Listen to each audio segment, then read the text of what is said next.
This is a good death. These words, spoken by the operative in the opening moments of Serenity, encompass the central philosophical quandary at the heart of the film. Can the nobility of one's ends justify the wickedness of one's means? I believe in something greater than myself. A better world. A world without sin. Written and directed by Joss Whedon as the continuation of the short-lived but beloved TV series Firefly, Serenity is a sci-fi western that follows the ragtag crew of a spaceship as they get caught between a powerful agent known only as the Operative and a psychic refugee named River Tam. But beyond the spaceships and shootouts, Serenity has deep philosophical roots, grappling with age-old questions of ethics, consequentialism, and the price of a perfect world. I believe in something greater than myself. A better world. A world without sin. Hopefully this will come as no surprise, but the following contains spoilers for Serenity. So I hear a word out of any of you that ain't helping me out or taking your leave, I will shoot you down. To fully appreciate the philosophical depth of Serenity, it's important to understand the core concepts and theories that the film engages with, particularly those of consequentialism and deontology.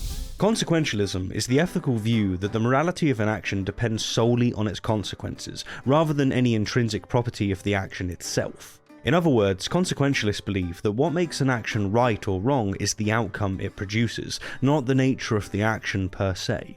This stands in stark contrast to deontological theories, which hold that certain moral actions are inherently right or wrong regardless of their consequences. A classic illustration of this ethical dilemma is the scenario of a Nazi soldier knocking on your door, asking if you're hiding Jews. A consequentialist would argue that lying to protect innocent lives is justified because it leads to a better outcome. However, a deontologist would maintain that lying is intrinsically wrong, even if it ultimately means sacrificing those lives, as it violates a fundamental moral principle. In Serenity, these competing philosophies are embodied by the operative and the crew of Serenity, respectively, which we'll now turn our attention to. The Operative, a ruthless agent of the Alliance, the central government and law enforcer of the universe, embodies extreme consequentialism. Tasked with capturing River Tam, a young psychic conditioned by the Alliance to become an assassin and who inadvertently read the minds of top government officials, the Operative is willing to commit any atrocity and justify any means to complete his mission. He strongly believes in the Alliance's goals, building a better world for its inhabitants, and River being necessary to achieve this. To him, her consent to the experimentation or isolation from her family doesn't matter. What matters is the greater good, which means, at best, her capture. So I'll need all the logs on behavioral modification triggers. We'll have to reach out to River Tam and help her to come back to us. Another scene that embodies the Operative's ethos is his decision to extort and kill Mr. Universe, a tech-savvy informant who can broadcast information across the galaxy. Can't stop the signal now.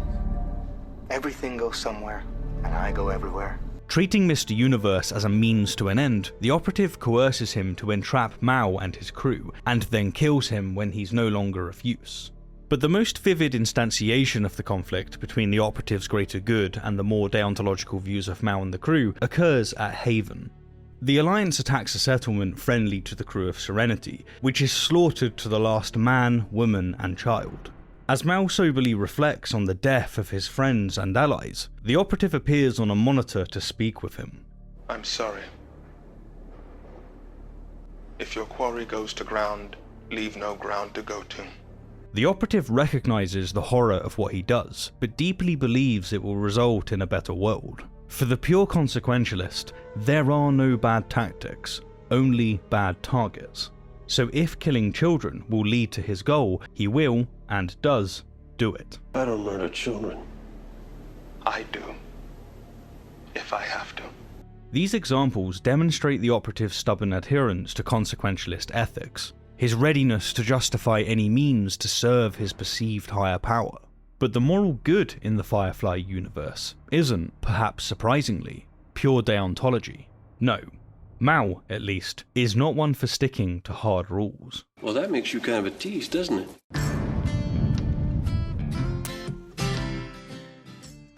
In contrast to the Operative and Alliance's consequentialism, Mao and his crew generally operate on a more deontological framework, guided by a set of moral principles that they are reluctant to compromise.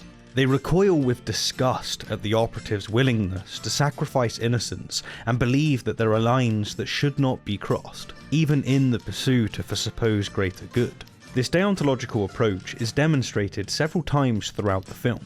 For instance, when the crew learns that the Operative is after River, they decide to protect her even though doing so puts many others, including themselves, in danger. They believe that turning her over to the Alliance, which has already caused her immense suffering, would be wrong regardless of the consequences. This decision is guided by their moral conviction that they have a duty to protect the innocent and vulnerable. For them, human rights trump consequentialist calculus. No better world can justify the torture of the innocent. In a pivotal scene, Mao is faced with a difficult decision when the Operative threatens to kill more innocent people if he doesn't surrender River. That girl will rain destruction down on you and your ship. Despite the immense pressure, Mao refuses to compromise his principles and hand over someone he has sworn to protect. Sacrificing River to save the others would be a violation of his moral code. Another example occurs when the crew discovers the horrific truth about Miranda and the origins of the Reavers, a horror we'll unpack in the next chapter.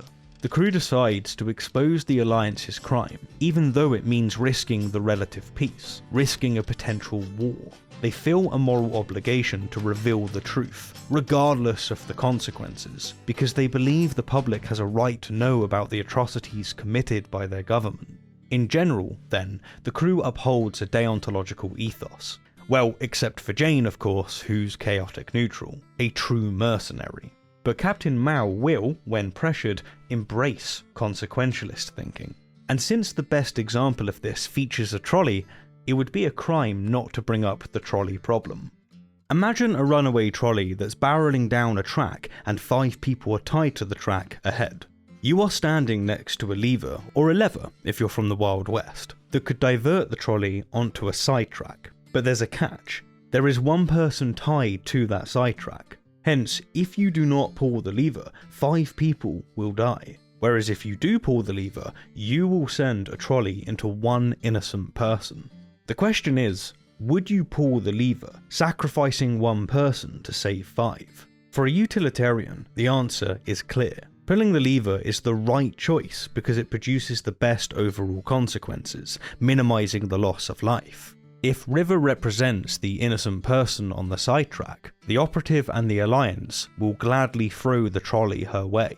For the deontologist, though, the clear answer is not to pull the lever, since actively choosing to end an innocent life is morally wrong, even if it results in saving a greater number of lives. Not an easy choice, right? Well, Mao faces a very similar dilemma in an early scene in Serenity. As the crew flees from a Reaver attack, a desperate man clings to Serenity's vehicle, begging to be let aboard. However, calculating that his added weight will slow and potentially kill the crew, Mao decides to kick the lever, if you will, killing one person to save more. Mao justifies this action on consequentialist grounds, arguing that it was necessary to ensure the survival of his crew. This decision deeply troubles many of the crew members, particularly Zoe and Wash, who are disturbed by Mao's willingness to sacrifice an innocent life. We couldn't take the weight. It would have slowed us down. You know that for certain? Mule won't run with 5.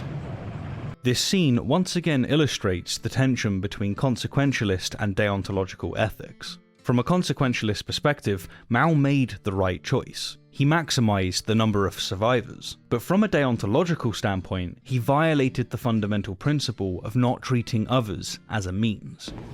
It's just... in the time of war, we would have never left a man stranded. Maybe that's why we lost. Returning to the scene at Haven, in which the Operative torches the village to prevent Serenity from having a place to hide, Mao once again embraces consequentialist thinking by disguising his ship with the dead bodies of his friends to evade the Operative and reach the planet the Alliance wants to keep secret, a desperate act that deeply disturbs his crew. Do you really mean to turn our home into an abomination so that we can make a suicidal attempt at passing through Reaver space? So while the crew of Serenity broadly adheres to deontological principles, when Mao is under extreme duress, he is willing to embrace a consequentialist ethos. With the operatives' consequentialism on one hand, and the broadly deontological crew on the other, we're now well equipped to uncover the Alliance's dark secret.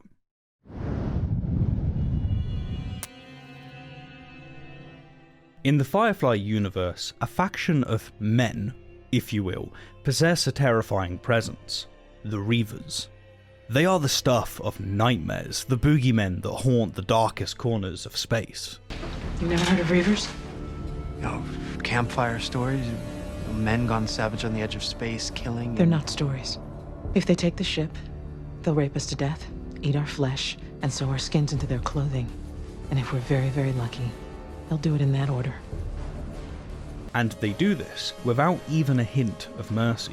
Even their ships, grotesque amalgamations of scavenged parts and human remains, strike terror into the heart of the most hardened soldiers. Throughout Firefly, the origins of the Reavers are shrouded in mystery and speculation. The general theory is that they are men who ventured to the edge of the star system and were driven mad by the vast emptiness of space. An alternative theory that the wise and spiritual member of the crew, Shepherd Book, believes is that they are simply men who have been removed from civilization for too long, their humanity worn away by the harshness of life on the frontier. However, the truth about the Reavers' origin is far more disturbing. On the planet Miranda, which the Alliance tried to keep secret, and the crew of Serenity resorted to desperate measures to reach, it is revealed that the Alliance, in the attempt to create a more stable and compliant population, administrated a chemical agent called the Pax into the air processors. It was supposed to calm the population, weed out aggression. A utilitarian calculation that prioritized the perceived collective good over individual autonomy. However, the results were catastrophic. While most of Miranda's population did indeed become extremely passive, the situation went further than planned, and the people of Miranda seemingly lost all will to live. The people here stopped fighting. And then they stopped everything else. There's 30 million people here and they all just let themselves die. Worse, a small percentage had the opposite reaction. About 0.1% of the population had the opposite reaction to the Pax. Their aggression and primal urges were amplified to an extreme degree, turning them into the brutal, savage Reavers that now plague the universe. The Alliance's actions on Miranda demonstrate the inherent arrogance and potential for disaster in the belief that any means can be justified in the pursuit of a perceived greater good. Moreover, the Reavers serve as a haunting embodiment of the unintended consequences that can arise from even the most well-intentioned actions. They are a testament to the idea that the road to hell is often paved with good intentions, and that the attempts to engineer a perfect society can often lead to the creation of something far worse. Sadly, it echoes real-world atrocities that have been justified on consequentialist grounds, from the Soviet gulags to the Tuskegee syphilis experiments. These are the logical endpoints of a philosophy that places outcomes above all else, in the name of a supposed greater good.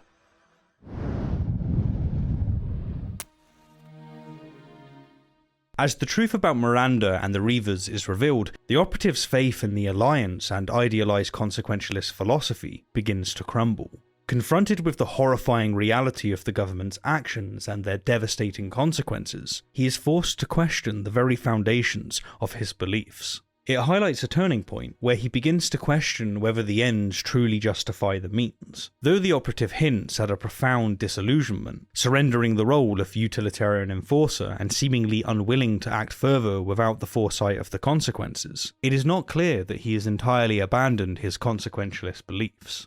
In the end, Serenity offers a nuanced exploration of the age-old debate between consequentialism and deontology. It recognizes the seductive allure of consequentialist thinking, the temptation to believe that any means can be justified in the pursuit of a noble end.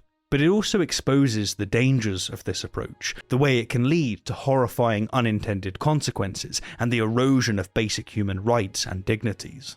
Through the character arc of Mao, the actions of the operative, and the revelation of the Reaver's origin, the film argues for the importance of deontological principles in guiding our actions. Yet the film also recognises, through Mao's decisions, that sometimes consequentialist thinking can be necessary in extreme situations, and that the realities of survival can require difficult and, on the surface, seemingly immoral choices. Ultimately, Serenity does not offer easy answers, but rather invites us to grapple with the profound ethical questions at its core. In doing so, it becomes more than just a thrilling space adventure, but a profound mediation on the very nature of morality and the endless struggle to preserve our humanity in the face of impossible choices.